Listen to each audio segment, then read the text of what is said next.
next? Because the most important thing is, fine, we've reached this stage, but what happens next? Is that fair comment? Yes. Okay. What do we do? How do we do it? You will all differ as individuals, you all have different individual circumstances. Yeah? Okay, Sean, can I introduce you and give you the floor? I mean, please, I'm sure you will, but Sean Danforth will. Right, guys, stand up. Up, stand up. Yeah. Stretch.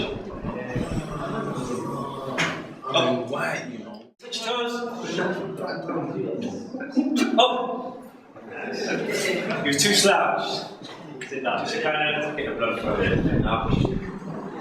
My name is Sean Danforth, or Musa Abdullah, from the Brixton area, South London. I've come here today to kind of give you guys a little bit of advice. You can take it, you might not take it, or you might not agree. But on completion of a course like this, you're probably looking at two paths. One path will take you this way, one path will take you that way. And I'm about to talk to you about both. For the majority of my teenage life, and I'm 35 now, I took the wrong path. I went to prison, I was involved in gangs, I was involved in robberies. You're young, I never worry about things until they're in my face. Yeah. I used to cook all the time. I took the wrong path. I was expelled from school. I went to a Peru. I was expelled from a Peru. If you get expelled from a Peru, which is from people that are excluded from school, you're in problems. As a youngster, I spent a lot of my teenage life in young offenders units, Felton, Glen Parva. So one day I was sitting in my pad, thinking about what am I going to do with my life. And it dawned on me something had to change, something had to give up. I didn't quite know what I wanted to do, but I knew I needed to do something different to this. And at the time, somebody had made a fake key in prison, and everybody was put on 24-hour ban. So what that means in English is that nobody was allowed out of their pad, apart from an hour, to get their food and come back. And I was sitting there thinking, you know what, for all the glamour, for the girls, or whatever it is this really where it ends? So I decided at that point I needed to change my life. I'd been expelled from school, I didn't really have any qualifications. Okay? I couldn't really write, I couldn't really speak. I talked street lingo, but I couldn't speak the English, the Queen's English as such. But a friend of mine, when I was training at the gym, gave me some advice and I went into what was called an access course. Very similar setup to this. Very similar to the actual tuber, reminds me a lot of Brian. I'd done the access course and then I applied to go to university. I got accepted at a place called Brunel, which is in Uxbridge, West London. And I've done my politics and social policy. Yeah. Me as a person, and this is something that you should all remember, wherever you progress, whatever you do, when people say you should change, you need to put them straight. You don't change, you just do things different. It's very important that you understand that message. You know? The street skills, the hustling that I grew up with, grew around, I still use today, but I use it in a different way. Yeah? The same skill set, the same approach got me through university. I wasn't academic, I wasn't intellectual like some of the people I was with, but I learned something many years ago, like all of you here now, how to get through, how to make it happen, how to play the game, how to fit the boxes, to join the dots. After my degree, I decided to stay and do a master's in public policy. So here I was 5 years ago, sitting in a cell, wondering what I'm going to do with my life. 5 years later, I'm on a master's degree in the countryside in the middle of Uxbridge, very far from Brixton. Another thing you guys need to remember is that the successful path is a lonely path. Because the people that you grew around, you don't have any interest and any commonality anymore because you're doing things different. In the new world that you approach and you're about to enter, they don't quite understand you, they don't quite get you because they haven't been where you've been. So it's a very lonely place. You learn and understand that loneliness and make it work for you. After doing the masters, I got a job managing, I was an officer at the time, working with young people involved in gangs and who had employability issues and cohesion, trying to join different communities together. I've done that for 4 years before being promoted up to now being a manager of a youth program. Then 7/7 and 21/7 took place, the bombings in London. And it changed a lot of things in Brixton, because what we had now was a shift from street gang culture to Islamic radicalisation and extremism within ghettos across London. And what that means, again in English, is that a lot of young men who were going to prison were now being radicalised and getting involved in extremism, Islamic extremism. So we set up a programme and we was funded by the Home Office, £1.2 million, to work with youth across London who were at risk of becoming extreme. As a result of our project, we went all around the world, Washington, New York, LA, to meet other ex-gang members, to meet other individuals who have been involved in the same kind of programs as ourselves to look at solutions. So today was not really for me to kind of tell you how great I am. This short message was really to say, once you step through this door, continue with it. Because the streets are like the sea. There's current. And if you're not careful, it'll pull you down. And there's no success in that lifestyle. In the end, it all ends up in disaster.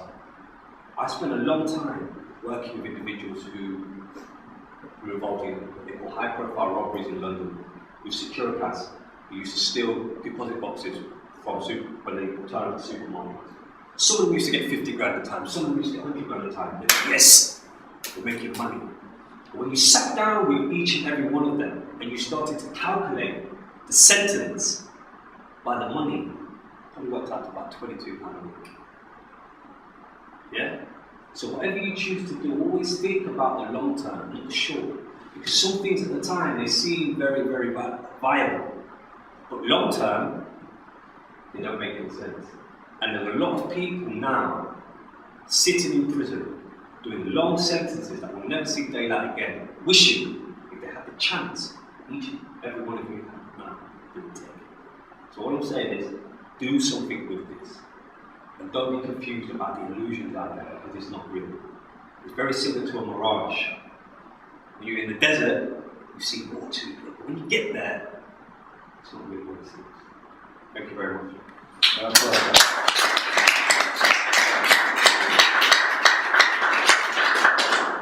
think it's important, thanks Sean.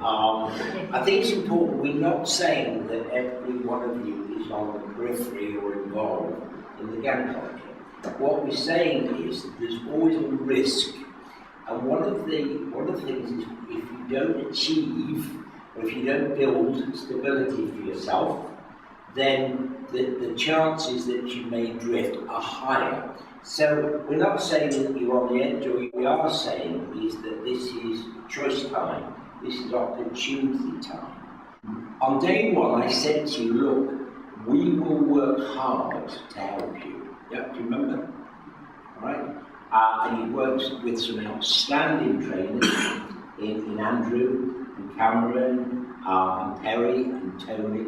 Outstanding individuals that actually all have cared and still do care for the future. Alright? What I did say though, at the end of the day, it's about who? You. Okay? And I don't want any of you coming to us and we stay saying, you haven't done this, and you haven't done that, and you promised this, and everything. We won't let anybody down, okay, and we will meet our promises. But we said from day one, there are no guarantees. If you want a guarantee, go and buy a kettle. Yeah, there are no guarantees in life. We will give you motive quotation. We will give you the platform and the help and the support and the advice to take that step forward. What I'd like to do now, the next stage, before the prayer sums up, is we've got three things for you. One is we've got an overall certificate for the complete course. Okay. In your names, and I'm going to ask you in a second to come up and receive this certificate. These, believe me, are unique. They're the first security traineeships that have ever been delivered in the security industry. Yes, we're changing the security industry. Yeah. And we're not afraid to change, as small as we are, okay, because we have our belief that we can do that. What that certificate does do, it proves to an employer what? It proves that you've gained knowledge over what? 1 exam, 2 exams, 3 exams, up to 8 accredited qualifications. So on the back of the certificate, you'll have all the knowledge. Yeah, that gives you the quals. But what it's also done is actually proven to an employer. What have you done? You know, what have you done to get into security? And you've guaranteed, you've proven that you've attended a course that's longevity. And all your individual certificates will feed their way through, but we've got a lot that you can collect already today. Yep. Okay, so this is where it's starting to happen. So, without more ado,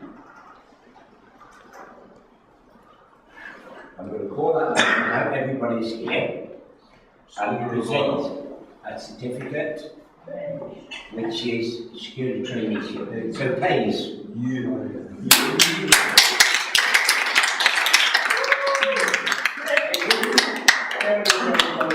Let's just. G is a picture. It's not going to come. That's your overall certification. You pop back. Remember, they're on a good quality paper, but we hold a copy. So if you ever need replacement copies for a small fee, okay?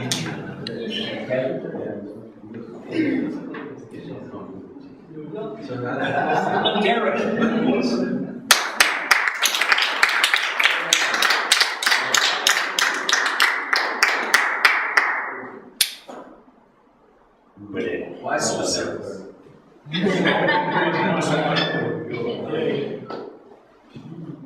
Idris.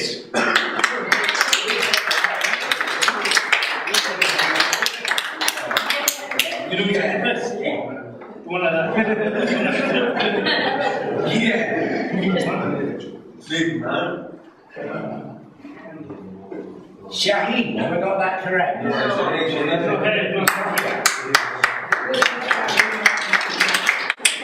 Rad, and Rad's Mohammed.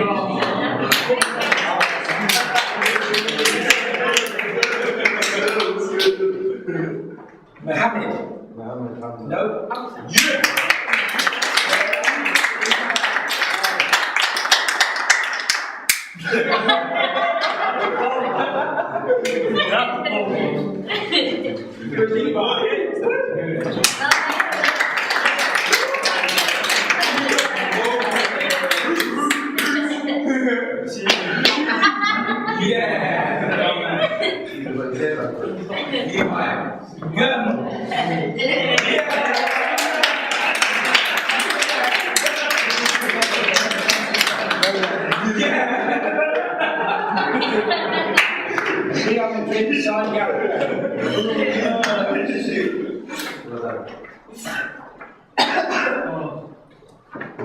Has name, is that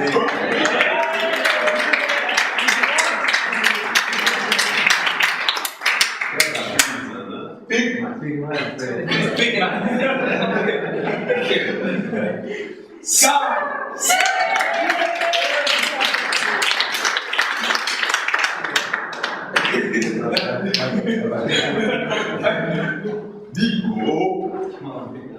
Nico!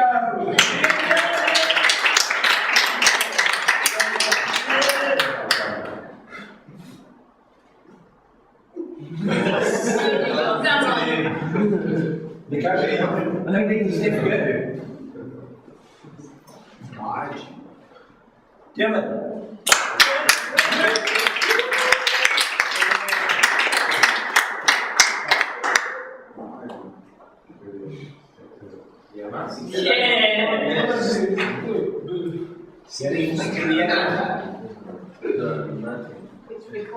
All listen. All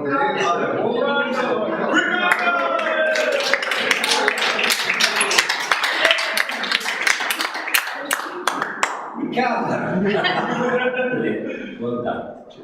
That's something trust me about. Raheem.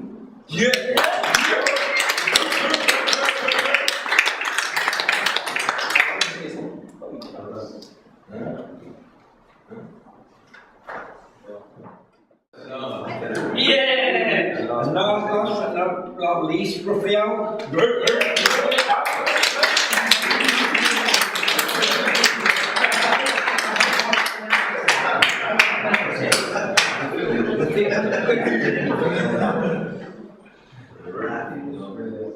Okay.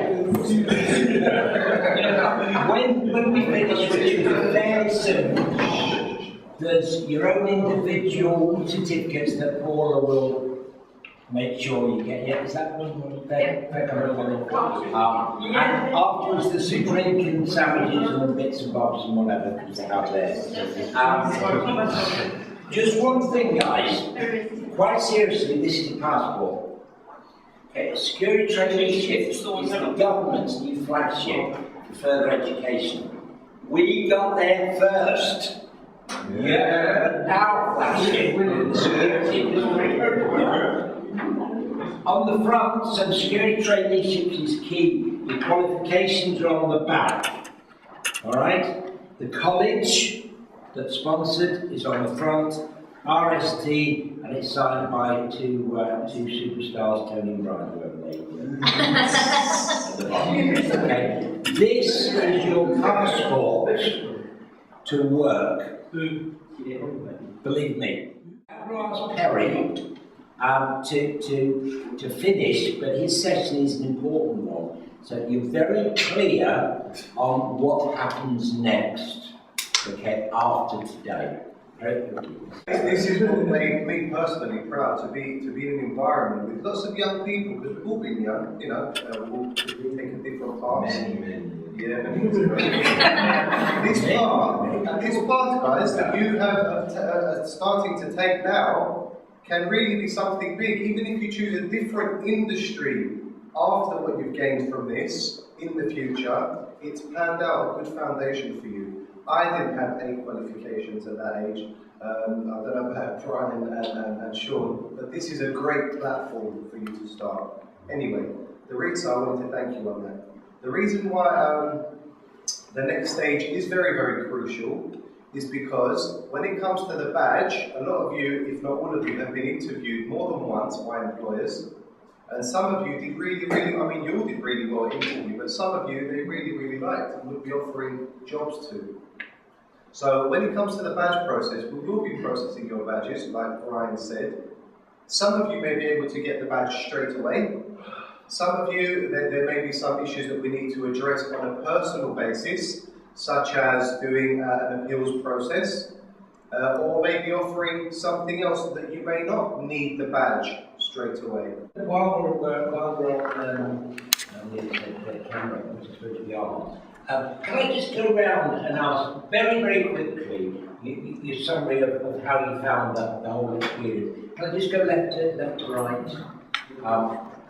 Start with myself, just about the whole course, just very briefly, 4 or 5 words. It was comfortable, like maybe for welcome.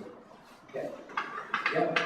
It helped me with my confidence, more confident in doing things. Anybody? The work is pretty good. Love the work, love the training, and I like the teachers. They're really helpful. It is.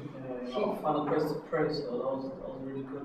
Can't find a place to pray. So we send it to your needs. Yeah, so I need to be happy. Yeah, Brilliant. Excellent. Yeah, we're right and more confident. Callum? Get back. Just give me a quick, just a couple of words on how you found your experience. Good, that's fine. Sky? Enjoyable experience. Good. Nico? It's alright. Okay, brilliant. Mohammed?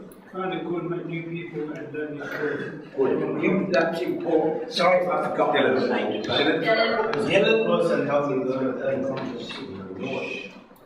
Good luck. and build more confidence at the start.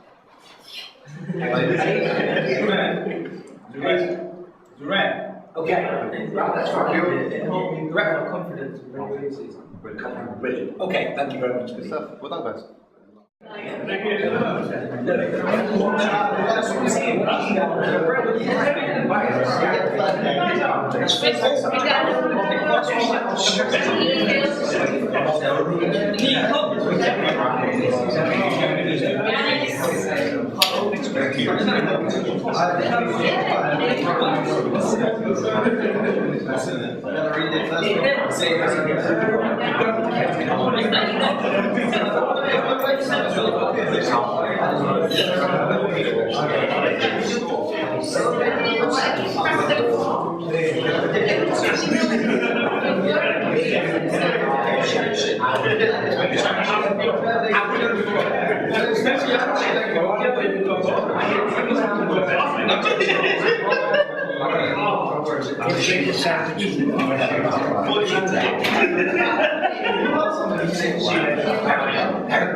He's up there. Are you also very